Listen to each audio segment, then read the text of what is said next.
Hey bud, now we're going to start learning some chords. I'm not sure what you've picked up or what Uncle Wayne has showed you, but we're going to start with a G chord. Basically, if you learn G, C, and D, you're going to be able to play a lot of stuff with those chords, and it's kind of a good place to start. That's kind of where I started. I think that's where Uncle Wayne started. Basically, it's just a good way to get you going. And the G chord is kind of the easiest one. Now, once you've kind of gotten into those, we'll get into some of the other chords here. But basically, at the end of this, hopefully you'll be able to play a...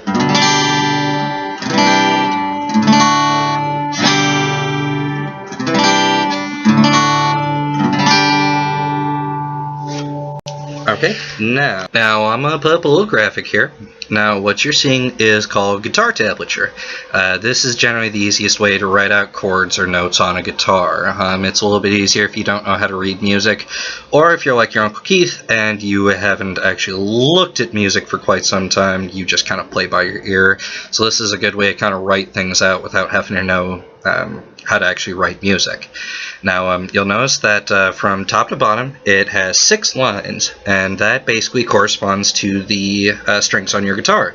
You'll see at the bottom one has a capital E, that's the low E, and the top one has a little e, and that's your high E. And so basically it's just like your guitar.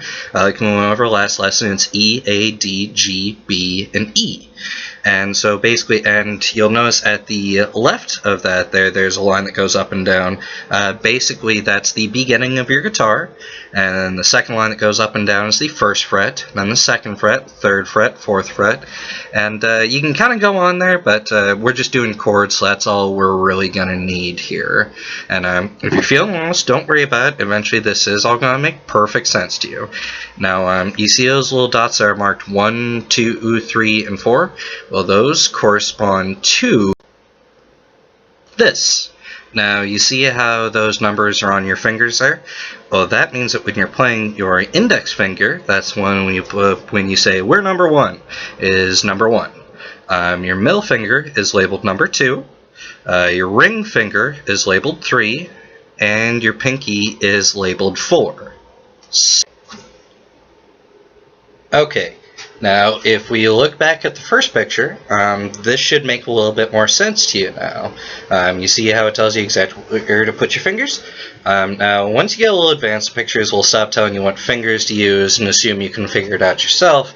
But for right now, I'm going to try to use these numberings just to make it a little easier on you.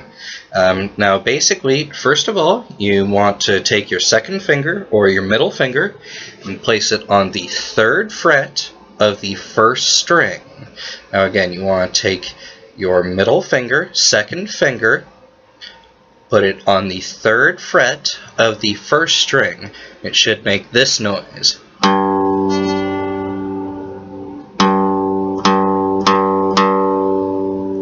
Okay, sound good? Now, you want to place your 1st finger, that's your index finger, place your 1st finger on the 2nd fret of the 2nd string. It should sound something like this.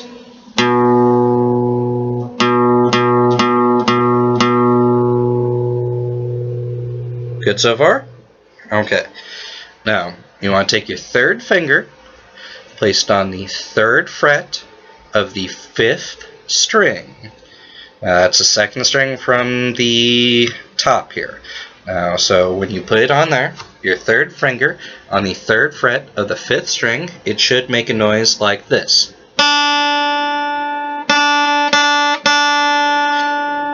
And finally, you place your 4th finger on the 3rd fret of the 6th string, the last string there. And that'll make a sound like this. Now, there are a couple of different ways to play the G chord, but I kind of like this one here just because it uses all your fingers here. It's a good way to strengthen your hand. But once you get all of your fingers on there, then if you strum across the strings, it should sound like this.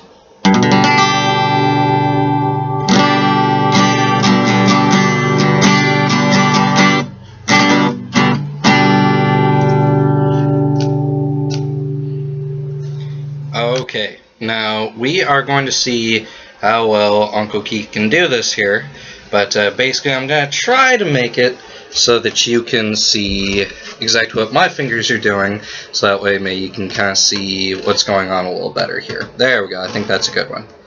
Now, as we were talking about, you want to take your middle finger here, place it on the 3rd fret of the 1st string. You see that? Okay, should sound like this. Okay, now you want to take your 1st finger and your pointer finger, put it on the 2nd fret of the 2nd string, so that way it makes a sound like this.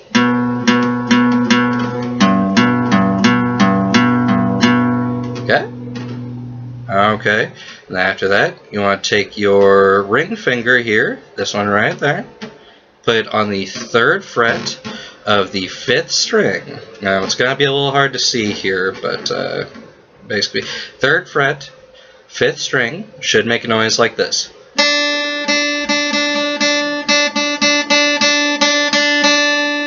Okay, and then you just take your pinky finger and put it on the 3rd fret of the 6th string, just below it. So that way it makes it sound like this. And then, when you do it all together,